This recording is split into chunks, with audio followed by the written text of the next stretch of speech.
At 6:47 a.m., the Seattle office of Morrison Design Collective was quiet. The only light was the gray pre-dawn glow filtering through the floor-to-ceiling windows. I was there, as I always was, hours before anyone else. And that's when I saw it. A single manila folder on my father's desk, left out of place. Inside was a purchase and sale agreement. My father, Michael, had sold the entire company, brand and assets, to my brother-in-law, Christopher. The purchase price was $10. The contract was dated yesterday, the exact same day I had landed the $350,000 a year tech headquarters contract, the contract that saved us. Have you ever felt like the only competent one, but the last one to be recognized in your own family? Let me know your story down in the comments. I didn't feel anger, not at first. It was a cold, clinical clarity, a balance sheet finally being zeroed out. 18 months ago, this company was dead. 18 months ago, my father, Michael, sat in this very office crying. He begged me, Isabel, his 29-year-old architect daughter, the only one with a real business head, to save the family legacy. So I did.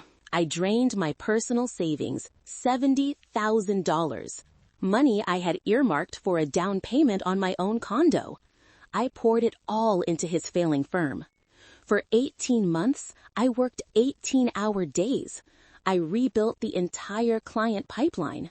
I restructured the workflow, fired the dead weight, and personally flew to 3 different cities to pitch the clients that Dad had lost.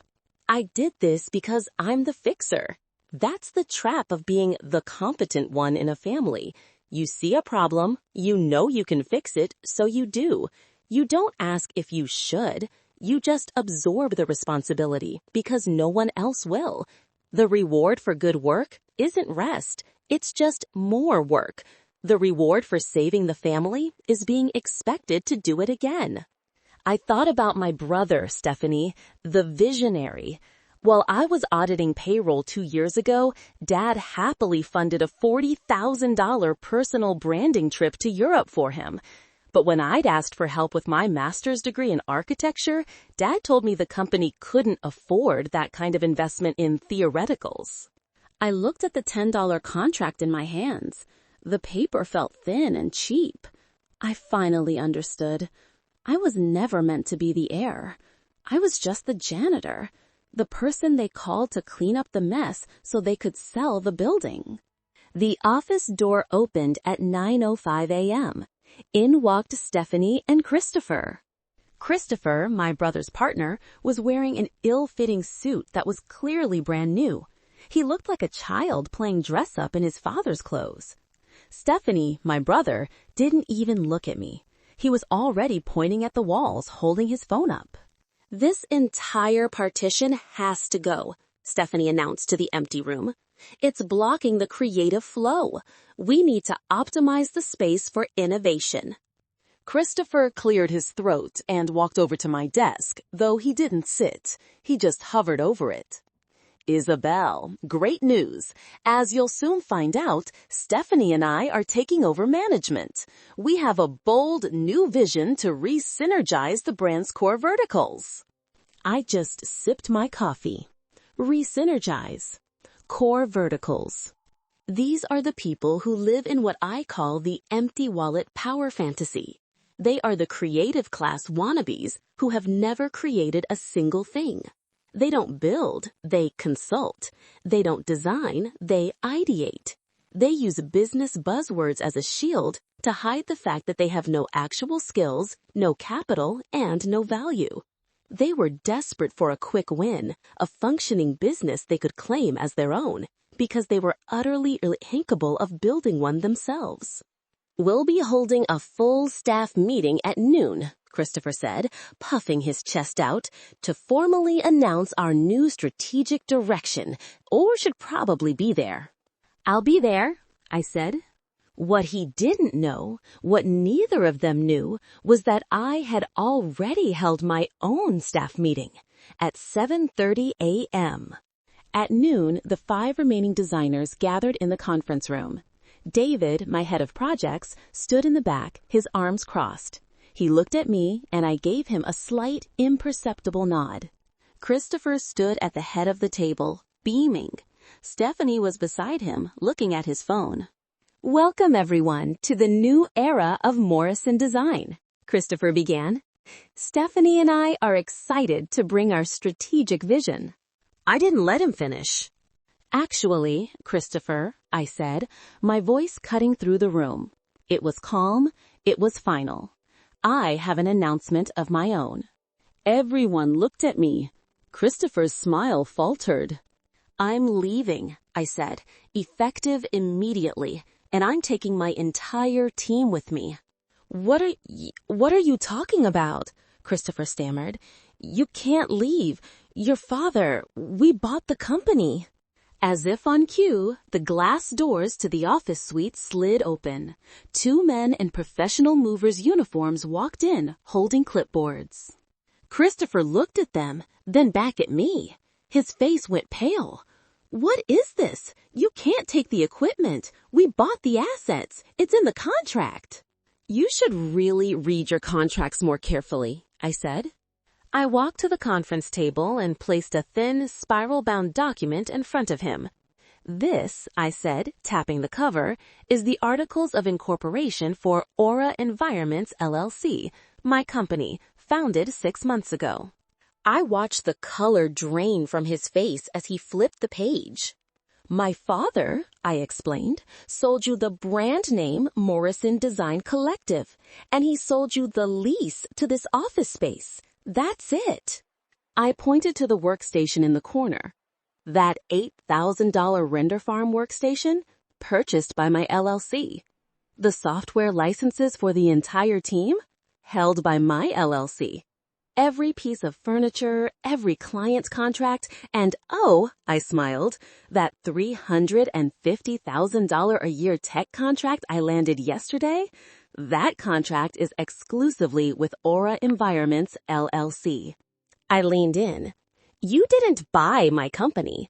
You bought a name and an empty room." Christopher's face went from pale to a deep, blotchy red. "This is fraud. You can't. This is theft. You deliberately misled us." My brother, Stephanie, finally looked up from his phone, his visionary composure completely shattered. "Isabel, what are you doing? You're destroying Dad's company. This is his legacy." I almost laughed. "His legacy? You mean the legacy he sold to your partner for $10? I didn't sell anything, and you didn't buy anything from me." I picked up the $10 purchase agreement from the table. "You should read this, Christopher. Page 2, assets included. It lists the brand name and the office lease. It doesn't list a single chair, a single computer, or a single client contract. Did you even read it before you signed? Did you conduct 5 minutes of due diligence before you tried to take over my work?" Christopher lunged forward, grabbing the document. "I don't care what it says. You misrepresented. You planned this. We're going to sue you for everything you have." The movers were now wheeling out the main server rack. The hum of the fans died, and the office felt suddenly tomb-like. "A lawsuit," I said quietly, "would be a very, very bad idea for you." I walked over to my old desk, which was now just a bare piece of wood. I opened the top drawer and pulled out one last file. It was a tax audit. "You see, Christopher, when I agreed to help Dad 18 months ago, I didn't just start designing. I'm an architect. I look at the foundation before I check the paint. I ran a full forensic audit of the company books." I let the file drop onto the conference table. I had to know what I was getting into. Stephanie and Christopher just stared at it. "And I found it," I said. "The reason the company was really failing? For 3 years, my father just stopped paying the company's payroll taxes.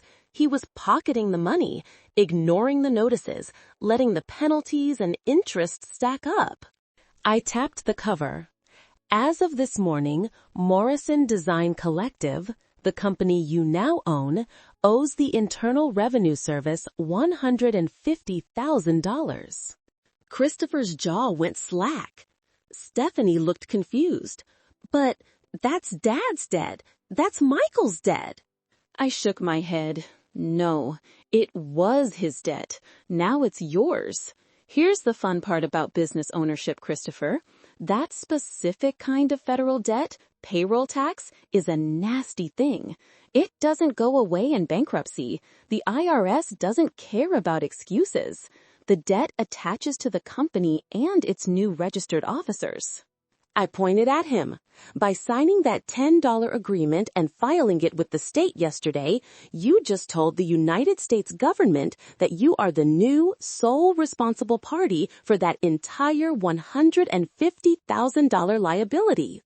I smiled, a cold, sharp expression that didn't reach my eyes. Welcome to ownership, Christopher. Christopher just stood there, his mouth half open, making a small gasping sound. He was finally completely silent. That's when the elevator dinged and my father, Michael, burst into the office, followed closely by my brother, Stephanie. The last of the render farm workstations was being wheeled out the door. Michael looked at the empty pedestals, the bare walls, the disconnected cables hanging from the ceiling like dead vines. He looked old, older than his 58 years. The arrogant businessman I'd known my whole life was gone, replaced by a frail, desperate man. He didn't yell, he pleaded. "Isabel," he said, his voice cracking. "Isabel, stop this. We can talk about this. You can't do this." "I can't do what, Dad?" I asked, my voice as cold and empty as the room around us. Protect my own property? The property I built with my own money? Stephanie shoved past him, his face furious. "You're selfish. This is our family's legacy. You're destroying it just because you're petty." "Legacy?" I repeated the word, letting it hang in the air. "You mean this name? This brand you sold for $10? Or do you mean the $150,000 federal tax debt that Christopher here just inherited? Which part of that legacy am I destroying, Stephanie?" My father shook his head, tears welling in his eyes. This was his final card, the one he'd always used. Guilt. "Please, Isabel, think about Christopher. Think about your brother. You're ruining them. They'll have nothing. If you have any mercy, you'll stop this. You'll work something out." "Mercy?" I said. "You're asking me for mercy?" I looked around the room at the 5 designers, my team, who were standing by the door with their personal boxes waiting for me. Michael saw where I was looking. His eyes landed on David. David, 53 years old, our head of projects. David, who had worked for my father for 20 years. "David," Michael said, stumbling forward, grabbing his arm. "David, talk to her. Tell her she's making a mistake. You've been here since the beginning. This isn't right. You can't let her do this." It was the moment of truth. David looked at my father, his old boss, the man who had signed his paychecks for 2 decades. Then he looked at me, the woman who had pulled the company back from the brink. He gently removed my father's hand from his arm. He reached into his pocket, pulled out the old office master key, and held it out. "Not to me, to Michael." "I'm sorry, Michael," David said, his voice firm. "I'm going with the person who actually does the work."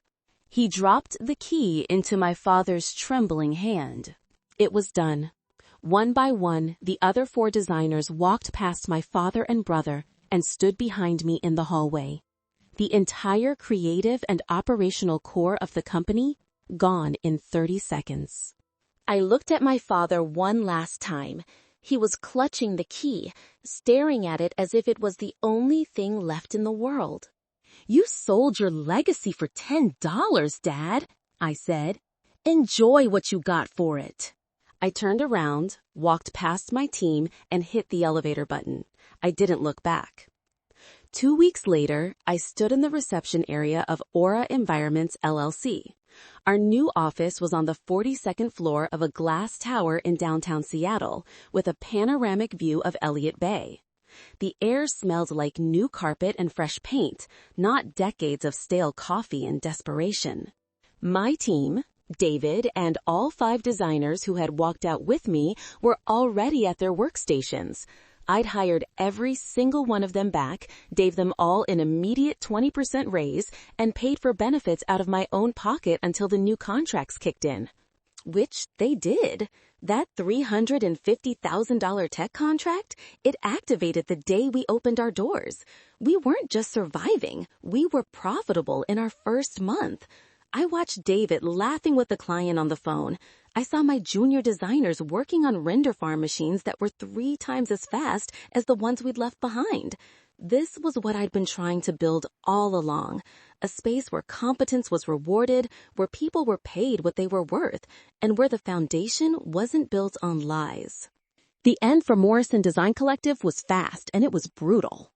The IRS doesn't mess around. Within 30 days of our departure, they had seized the assets.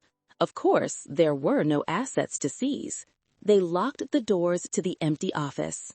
Christopher and Stephanie were immediately put under investigation for fraudulent conveyance, for trying to buy a company to hide it from its creditors, namely the federal government. They both declared personal bankruptcy less than 6 months later. The visionary and the strategist, buried under a mountain of legal fees and a $150,000 tax bill that they could never, ever get rid of. My father, Michael, lost everything. The brand he'd spent 30 years building was now a worthless, toxic shell, a line item in a bankruptcy filing. He sent me an email about 2 months after the collapse. It was long. It talked about misunderstandings and family and second chances. It ended with him asking, not for forgiveness, but if there might be a consulting position available at my new firm. He said he had decades of experience to offer. I stared at that email for a long time. The old Isabel, the good daughter, would have felt the familiar twist of guilt. She would have seen him as a victim. But I wasn't her anymore. I finally understood what it means to cut ties. People talk about it like it's a single dramatic act of anger, a slammed door, a shouted word. But it's not. It's 1,000 quiet, agonizing decisions. It's the decision to not answer the email. It's the decision to choose your own peace over their manufactured chaos. We're taught that family is an unconditional obligation. That's a lie.